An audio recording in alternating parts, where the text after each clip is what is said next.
this question, when B is obtained from A by adding a multiple of a row of A to A, then the determinant of A and B are the same. We're going to use the method of general definition to prove this.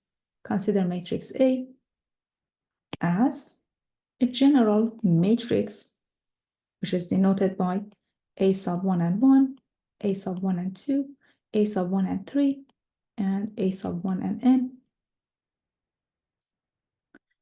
Then you have A sub 2 and 1, A sub 2 and 2, and then A sub 2 and n. And then the ith row is A sub I and 1, A sub I and 2, A sub I and n. And you can continue this process. You can go to the last row. We need more space.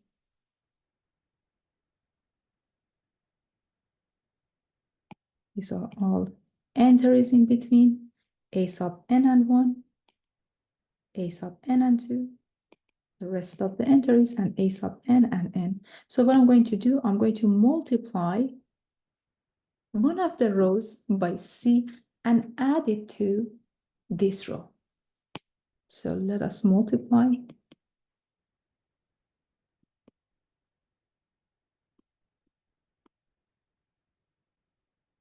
An arbitrary row like the jth row by a value like C and add that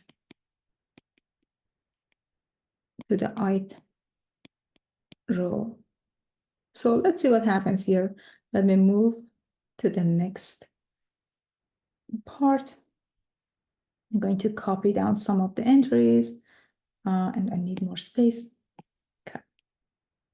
So A sub 1 and 1, A sub 1 and 2, the rest of them, A sub 1 and n.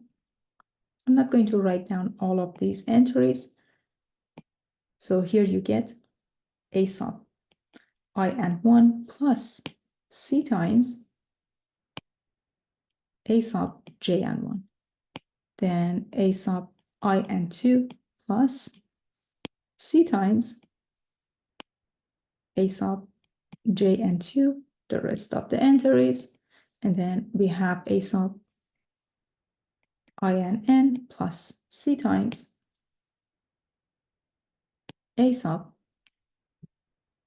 j and n. And then the rest of the entries, A sub n and 1, A sub n and 2, A sub n and n. Well, what is the determinant of this matrix? This matrix is called matrix B.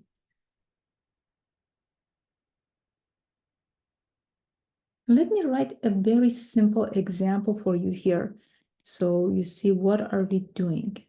If you have a matrix like A, for example, this is matrix 1, 2, 3, 4, and then I'm multiplying one of the rows by, for example, a number like -1, -2, anything that you like, and add that to the second row. So we multiply the first row by -1 and add it to the second row. You get a new matrix, matrix B. So you copy down the first row, which is as it is. And then -1 times 1, -1 plus 3, you get 2. And then -2 plus 4 gives you 2. What's the determinant of this matrix? The determinant of B is equal to 2 times 1, which is 2, minus 4, which is -2. What about the determinant of the first matrix? If I calculate the determinant of A, it is 4 minus 6, which is -2. So basically get the exact same determinant, right? We're doing the same thing, but we are proving it using general definition. Now, I have this new row. What I'm going to do, I'm going to expand with respect to this new row. Expand with respect to this new row to find the determinant of B. So the determinant of B is equal to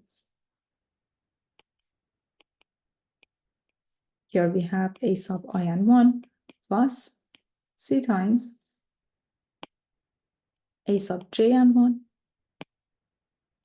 times CI1 plus, you can continue this process, write down the rest of these I and 2 plus C of AJ and 2. Let's close up the parentheses. And then you have CI and 2 plus the rest of these. And the last guy here is A sub I and N plus C times A sub J and N times C of I and N. Okay, we can write this a little bit nicer. This guy can also be written as A sub I and 1 C of I and 1 plus A sub I and N times C of I n, close up the parentheses. As you notice, this is the determinant of A. Now here you have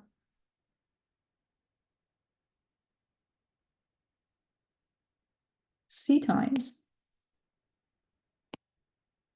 A sub J and 1 C of I1 plus the rest of the terms. We're not going to copy down everything. And finally, you have the last term, which is C times A sub J and N. Okay, let me use the same color to avoid any confusion. Later, when you're going to read this, this is A sub J and 1. And here you have A sub J and N times C of I n. Let's close up this parenthesis. So the very first quantity is determinant of A. We're going to claim that the quantity on the right-hand side, this guy here, it is equal to 0. But how do we prove this? You can go back to mathematical induction. Mathematical induction to prove that this quantity is basically equal to 0. So here we go. Let me type the whole thing down for you. Or maybe just copy and paste. Make sure that this guy is equal to 0.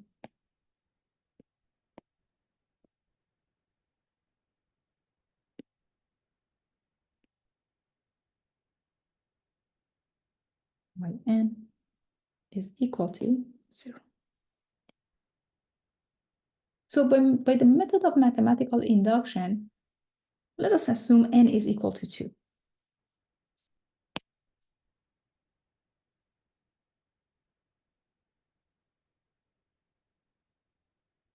So when n is equal to 2, what's the meaning of that? It means that your I is equal to 2 and j is equal to 1. So what happens here? You get C times A sub 1 and 1, C of 2 and 1, plus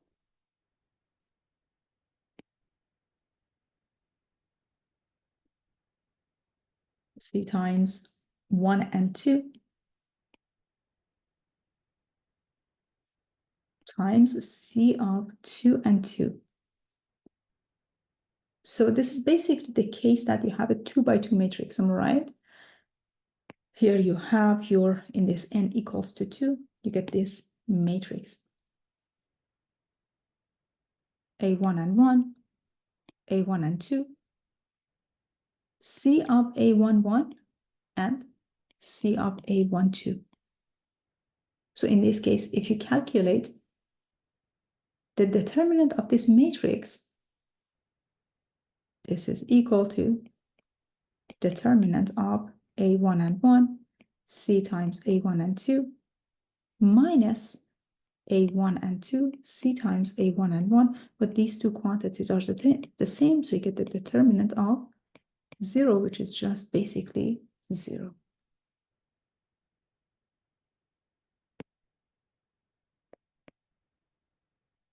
So by the method of induction, for each one of these cases, you can continue. You can assume that, well, this is true for n minus 1 and show that it is true for n. So the base case is true. When you said n equals to 2, this is your base case. Now the hypothesis is saying that assume it is true for n minus 1. We prove it for the case of n, or k minus 1, or just k. Either is fine.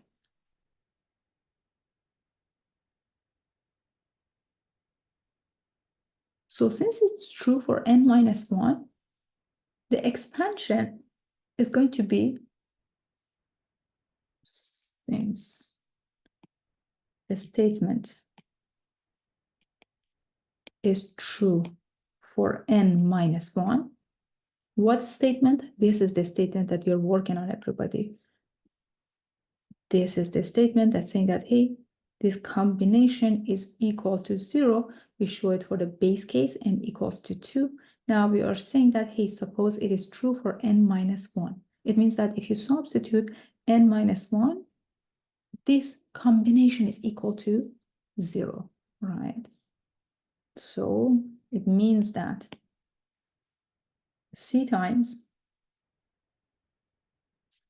A sub j and 1, C of I and 1, plus the rest of the terms, not n minus 1, plus C times A sub j and n minus 1 times C of I n minus 1. Can put it in parentheses if it's easier to read that way, is equal to 0. And you want to prove it for, now we want to prove it for n itself. But obviously, if you write it in terms of n,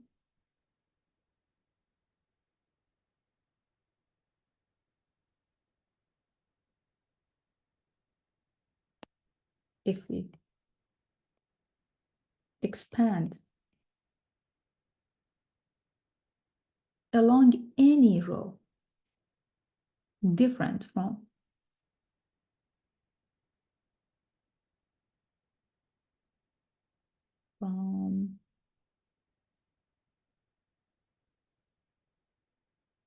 C and J, then it must be equal to 0.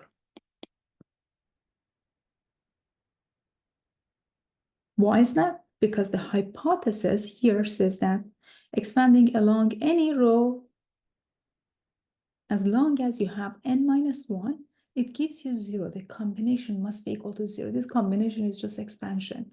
So if you expand it along with any other row that is different from C and J, it must be equal to 0 as well. So we are done with that proof.